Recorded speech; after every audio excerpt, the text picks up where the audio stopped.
Hello everyone, কেমন আছো তোমরা সবাই? Good morning. আমার চ্যানেলে তোমাদের সকলকে অনেক অনেক স্বাগত আর ভালোবাসা। আমার মা এখন জল ভরছে সকালবেলায়।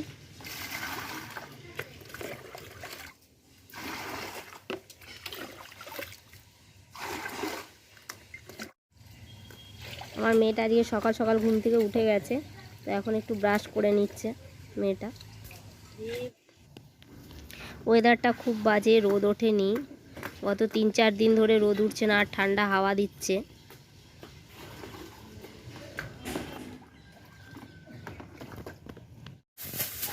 তো সকাল সকাল মাছ রেখে দিয়েছে আজকে, আর এইদিকে মাছ বিক্রি করতে আসে, তো বাড়িতে আজকে মাছ রেখে দিয়েছে, এই রুই মাছ রেখেছে। যে রুই মাছের ঝোল হবে।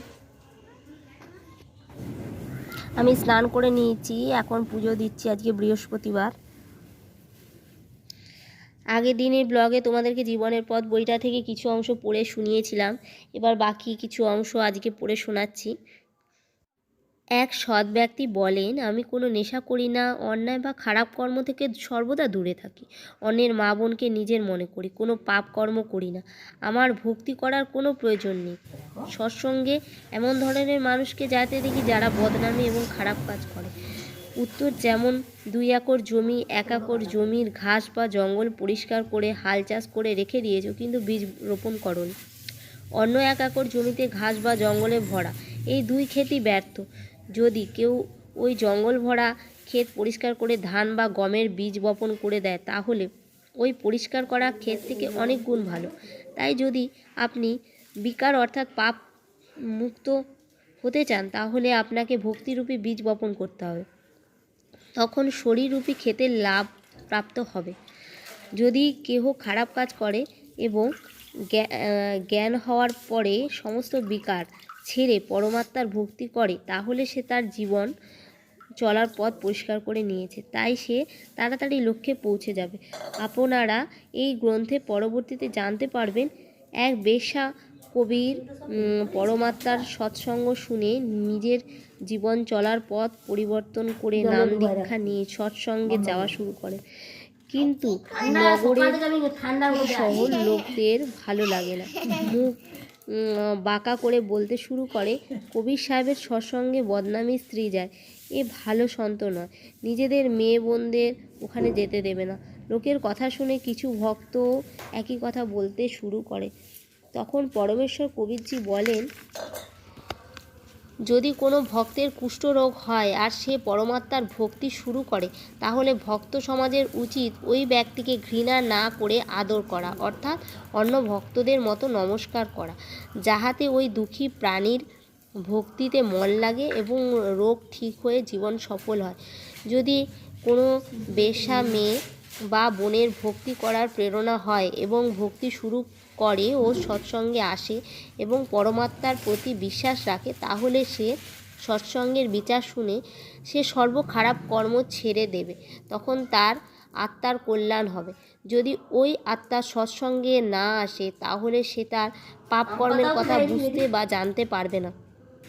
যেমন ময়লা কাপড় সাবানের স্পর্শে না আসলে কি করে পরিষ্কার হবে। এই জন্য যদি কোনো বদনামী স্ত্রী ভক্তি শুরু করে, তাহলে তাকে বিশেষ আদরের চোখে দেখবে, যাতে সৎসঙ্গে আসতে দ্বিধা না করে। যদি ওই আত্মাকে সৎসঙ্গে আসতে না দাও, তাহলে তুমি দোষী হবে।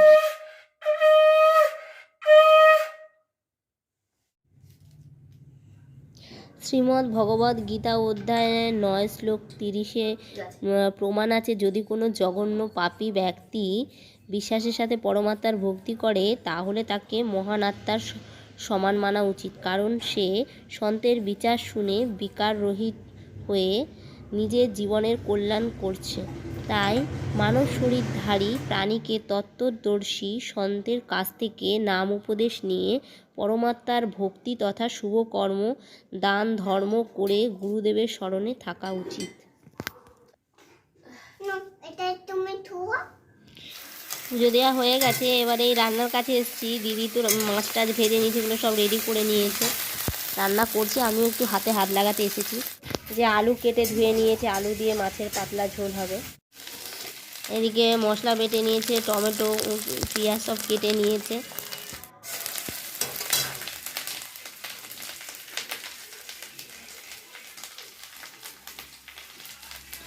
আজকের মাছের ঝোলটা একটু অন্যরকমভাবে হচ্ছে। অন্যান্য দিন আলুটাকে আলাদা ভেজে নেওয়া হয়, তারপরে মশলার সাথে মেশানো হয়। আজকে মশলা কষিয়ে নিয়ে তারপরে আলু দিয়ে আলুটাকে কষানো হচ্ছে। আজকে এইভাবে রান্না করা হচ্ছে। সবসময় তো আর একই রকম পদ্ধতিতে রান্না করে খেতে ভালো লাগে না, তো একটু অন্যরকম রান্না করার চেষ্টা করা হয়, দেখি যে কেমন লাগে খেতে।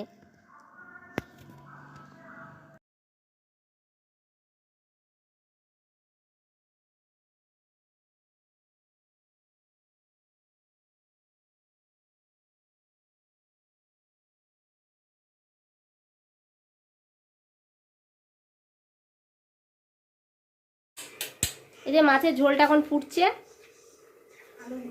আর একটু ভালো করে সিদ্ধ হয়ে যাক আলু, তারপরে আমি মাছগুলো দিয়ে দেবো ঝোলের মধ্যে। আবার একটু ঢাকা দিয়ে দেবো, আবার একটু ঢাকা দিয়ে ফুটতে দেবো। ঝোলে নুন হয়েছে কিনা তারপর তোর নিয়ে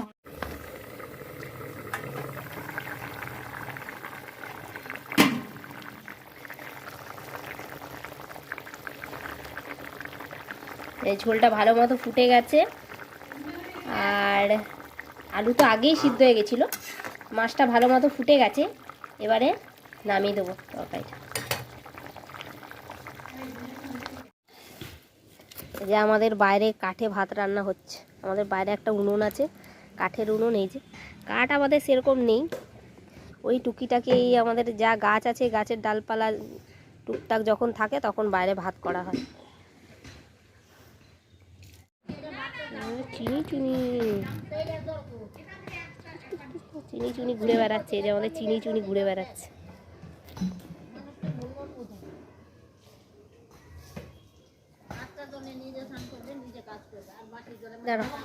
আমার মা ভাত করে কাঠে,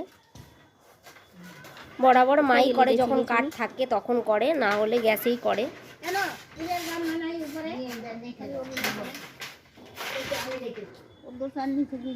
একটু কম নিতে কম কম লাগবে তাই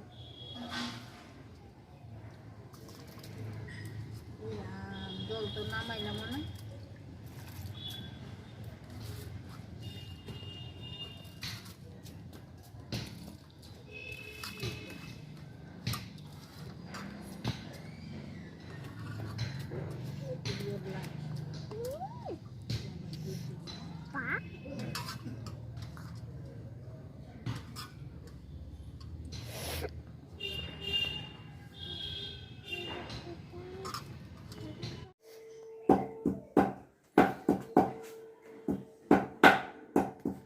বলে এখন পেঁয়াজ কাটবো।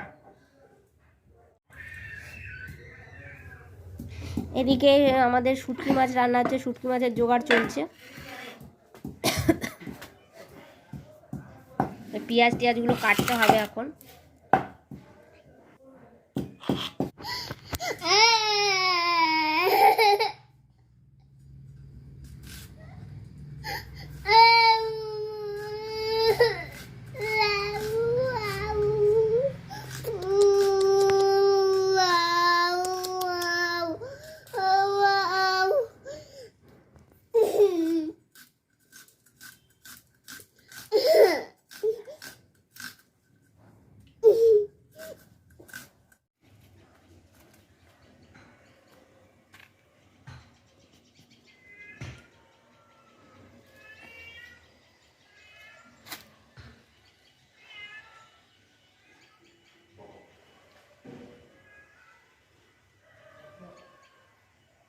আমার মা এখন বাইরে জামা কাপড় মেলছে। আমাদের দুপুরের খাওয়া দাওয়া হয়ে গেছে।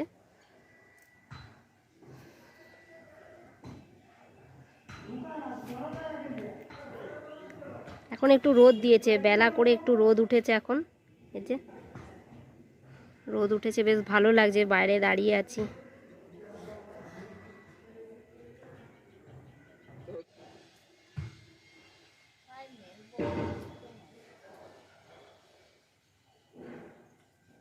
এখন রোদ উঠেছে না, বেশ ভালো লাগছে, ওয়েদারটা বেশ সুন্দর লাগছে।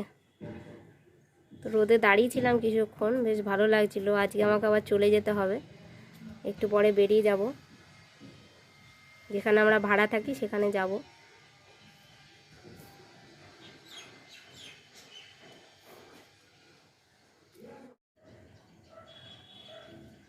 তো আজকের ভিডিওটা এখানেই শেষ করছি, দেখা হচ্ছে নেক্সট ভিডিওতে। Till then take care, bye by.